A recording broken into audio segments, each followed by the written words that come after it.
ವಿಶೇಷವಾಗಿ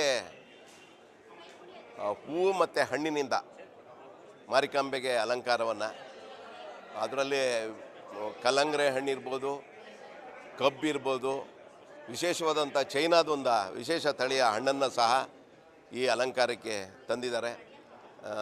ಗಾಂಧಿ ಬಜಾರ್ನಲ್ಲೂ ಸಹ ಮಾರಿಕಾಂಬೆ ನಾಳೆ ಅಲ್ಲಿ ಏನು ಪ್ರತಿಷ್ಠಾಪನೆಗೊಳ್ತಾಳೆ ಅಲ್ಲೂ ಸಹ ವಿಶೇಷ ಅಲಂಕಾರ. ಬೆಂಗಳೂರಿನ ತಂಡ ಶ್ರೀಕಾಂತ್ ಅವರ ಇದರಿಂದ ಕಳೆದ ಬಾರಿ ಅವರೇ ಮಾಡಿಸಿದರು. ಈ ಸತಿನೂ ಸಹ ಇನ್ನೂ ಹೆಚ್ಚಿನ ಮೆರುಗು ನೀಡುವಂತೆ ಸುಮಾರು 10,000 ಗುಲಾಬಿ ಹೂವನ್ನು ಈ ಅಲಂಕಾರಕ್ಕೆ ಬಳಸಿದ್ದಾರೆ. ಇಲ್ಲಿ ಗಾಂಧಿ ಬಜಾರು ಹೊರಗಡೆಗೆ ಮತ್ತು ಅದರ ಹೊರಗಡೆಗೆ ಮಹಾದ್ವಾರದಿಂದ ಹಿಡಿದು ಎಲ್ಲವೂ ವಿಶೇಷ ಅಲಂಕಾರ ಇದೆ. ಮತ್ತು ಗಾಂಧಿ ಬಜಾರ್ನಲ್ಲೂ ವಿಶೇಷ ಸರದಿ ಸಾಲನ್ನು ಮಾಡಿದ್ದೀವಿ ದರ್ಶನಕ್ಕೆ, ಅದನ್ನು ಸಹ ಜನರು ಬಳಸ್ಕೊಬೇಕು. ದೇವಸ್ಥಾನದ ಹಿಂಭಾಗದಲ್ಲೂ ಸಹ ವಿಶೇಷ ಸರದಿ ಸಾಲಿದೆ, ಜನರು ಅದನ್ನು ಬಳಸ್ಕೊಬೇಕು. ಗಾಂಧಿ ಬಜಾರ್ನಲ್ಲಿ ವಿಕಲಚೇತನರಿಗೆ ವಿಶೇಷವಾಗಿ ಈ ಸತಿ ಲೈನನ್ನು ಮಾಡಿದ್ದೀವಿ. ಆ ವಿಕಲಚೇತನರಿಗೆ ಅದು ಅವಕಾಶ ಇದೆ ಈ ಥರದ್ದು.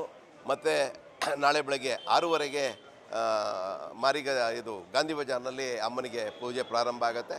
ಹಾಗೆ ಮಾರನೇ ದಿನ ಬುಧವಾರ ಇಲ್ಲೂ ಸಹ 6:30.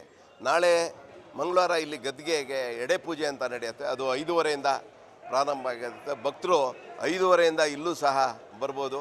ಅದಕ್ಕೆ ವಿಶೇಷ ನಮ್ಮ ಭಟ್ರದ್ದು ಒಂದು ತಂಡ ಮಾಡಿದ್ದೀವಿ, 5 ಜನರು. ಅವರು ಜನರಿಗೆ ತೊಂದರೆ ಆಗಬಾರ್ದು ಅಂತ ವೇಗವಾಗಿ ಎಡೆನ ನೈವೇದ್ಯ ಮಾಡಿ ಅವರಿಗೆ ಕಳಿಸೋವಂಥದ್ದು ಮಾಡ್ತೀವಿ. ಈ ಥರದ ಎಲ್ಲ ಸಿದ್ಧತೆ, ಪ್ರಸಾದ ವಿತರಣೆ, ಈ ಥರದ ಎಲ್ಲ ಕಾರ್ಯಕ್ರಮಗಳನ್ನು ನಾವು ಸಮಿತಿ ವತಿಯಿಂದ ಆಯೋಜಿಸಿದ್ವಿ. ಎಲ್ಲರೂ ಸಹಕರಿಸಬೇಕು, ಮಾರಿ ಕೃಪೆಗೆ ಪಾತ್ರರಾಗಬೇಕು ಅಂತೇಳಿ ವಿನಂತಿಸ್ಕೊಳ್ತಾ ಇದ್ದೀವಿ.